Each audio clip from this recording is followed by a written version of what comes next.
Hi, this is Dr. David Stoker, board-certified plastic surgeon in Los Angeles with a beautiful early result on a mommy makeover on a patient who's flying home today. It's 6 days post-op, and what we did is a lower abdominoplasty here to get rid of all this crinkly skin. We did it around her belly button here. You can see it's nice and beautiful and flat with a low incision. It's located perfectly for her.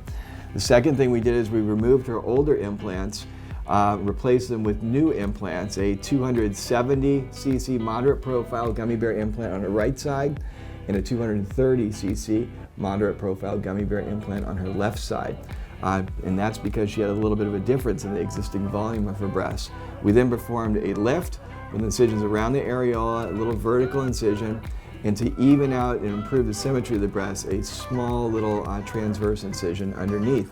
As you can see here, she has a beautiful shape. She was impressed that we were able to pull the implants in and give her more fullness in this area so that they look larger and perkier, but they're not actually larger. That's the perfect scenario when you don't have the burden of carrying really large breasts, but they look perky and round and beautiful.